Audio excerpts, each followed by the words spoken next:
تاریخ شاہد ہے، غداری خون میں ہوتی ہے اور نسل در نسل چلتی ہے۔ یاد رہے کہ تاریخ جھوٹ نہیں بولتی۔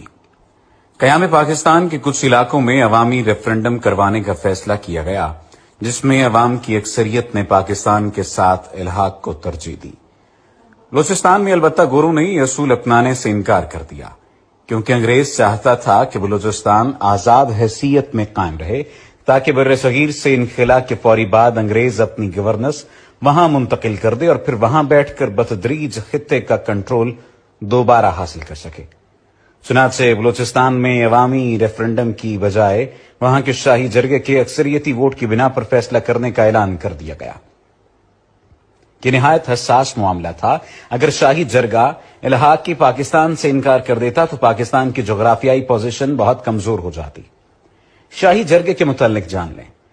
بلوچستان کے کچھ علاقے بشمول کوئٹہ، پشتین تو برطانوی ریاست کے زیر انتظام تھے، لیکن دوسرے علاقے بشمول ریاست کلات، ریاست خاران، ریاست مکران، ریاست لسبیلا وغیرہ آزاد ہوا کرتے تھے۔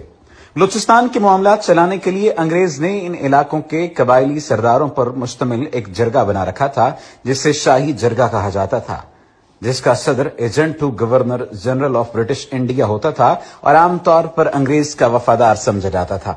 جب الحاق پاکستان کا معاملہ شاہی جرگے میں جانے کا فیصلہ ہوا تو کانگریس اور انگریزوں کو اطمینان ہو چکا تھا کہ جرگے کا اکثریتی فیصلہ ان کی مرضی کے مطابق آئے گا۔ یہ صورتحال چند قبائلی لیڈروں کے لیے قابل قبول نہ تھی، کیونکہ وہ پاکستان کے ساتھ الحاق چاہتے تھے۔ اس وقت کاکڑ قبیلے کے سربراہ نواب محمد خان جوگیزئی آگے بڑھے اور انہوں نے اپنے ہم خیال قبائلی لیڈروں کو ساتھ ملا کر پاکستان کے حق میں مہم شروع کر دی۔ دوسری طرف عبدالصمد اچکزئی ببانگ دوہل کانگریس کی حمایت میں سامنے آ گئے اور قیام پاکستان کی مخالفت کرتے ہوئے لابنگ شروع کر دی۔ نواب جوگیزئی کا ساتھ دینے کے لیے جمالی قبیلے کے میر جعفر خان جمالی آگے آئے اور انہوں نے بھی پاکستان کے حق میں کیمپین شروع کر دی۔ دوسری طرف عبدالصمد اچکزئی نے جرگے کے سرداروں سے کہنا شروع کر دیا کہ اگر پاکستان کے ساتھ نہیں جاتے تو ہندوستان کی حکومت جرگے کو فی الفور 18 کروڑ روپے نقد اور سالانہ 4.5 کروڑ روپے بطور سپورٹ فنڈ دیا کرے گی۔ اتنی پرکشش آفر سن کر بہت سے سرداروں کا فیصلہ ڈگمگا سکتا تھا۔ چنانچہ نواب جوگیزئی اور نواب جمالی نے بھرپور کیمپین شروع کی اور ہر سردار کے پاس جا کر قیام پاکستان کے حق میں ووٹ دینے کی سفارش کرنا شروع کر دی۔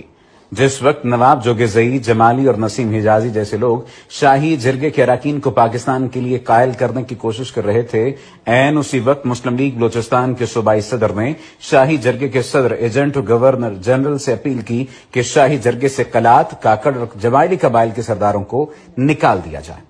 یہ مطالبہ حیران کن تھا، کیونکہ اگر ان سرداروں کو نکال دیا جاتا تو پھر قیام پاکستان کے حق میں ووٹ ڈالنے والا کوئی نہ رہتا۔ ریفرنڈم کی تاریخ 29 جون کو طے ہوئی تھی اور اس وقت تک نواب جوگیزئی اپنے ساتھ اچھی خاصی حمایت اکٹھی کر چکے تھے، لیکن بلوچستان مسلم لیگ کے صوبائی صدر کی درخواست کا جائزہ لینے کے لیے شاہی جرگہ صدر نے 28 جون کی رات اعلان کر دیا کہ 29 جون کے اعلان میں صرف وائسرائے کا پیغام پڑھ کر سنایا جائے گا اور ووٹ 3 جولائی کو ڈالا جائے گا۔ اس کا مقصد یہ تھا کہ اگلے چند دنوں کے اندر جرگے کی کمپوزیشن تبدیل کی جا سکے۔ نواب جوگیزئی، نسیم حجازی اور جمالی کو سازش کی بھنک پڑ چکی تھی اور وہ اس تمام تر معاملے کو کسی نہ کسی حد تک جان چکے تھے۔ چنانچہ انہوں نے فیصلہ کیا کہ اگلے دن وائسرائے کا پیغام پڑھنے کے فوراً سب قبائلی سردار کھڑے ہو کر پاکستان میں شمولیت کا اعلان کر دیں گے۔ اگلے دن 29 جون کو اجلاس شروع ہوا، وائسرائے کا پیغام پڑھا گیا اور اس کے فوراً بعد جوگیزئی، جمالی، کاکڑ اور دوسرے قبائل کے سرداران اپنی جگہ سے کھڑے ہوئے اور پاکستان میں شمولیت کا اعلان کر دیا۔ یہ عام بات نہیں تھی۔ 65 کے جرگے میں 40 سے زائد سرداران نے جب یہ اعلان کر دیا تو پھر 3 جولائی کے اجلاس کی اہمیت ختم ہو گئی اور یوں اللہ کی مہربانی سے بلوچستان پاکستان کا حصہ بن گیا۔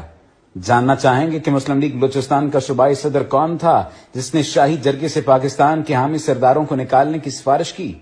اس کا نام قاضی عیسیٰ تھا، جو کہ سپریم کورٹ کے موجودہ جج قاضی فائز عیسیٰ کے والد گرامی تھے۔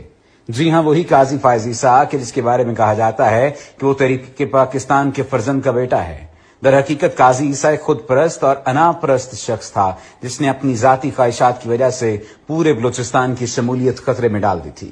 آج اس کے بیٹے نے محض 3 ارب رشوت لے کر ملک کو 500 ارب کا نقصان دیا اور اس سے بڑھ کر ملک کے عدالتی نظام کی ساکھ پر ایسا کالا ٹیکا لگایا جو شاید صدیوں تک مٹ نہ سکے۔ سچ کہتے ہیں غداری خون میں ہوتی ہے۔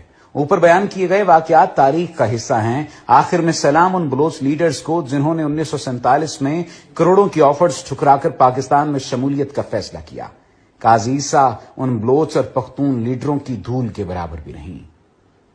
قیوم نظامی کی کتاب قائد اعظم بحیثیت گورنر جنرل سے اقتباس۔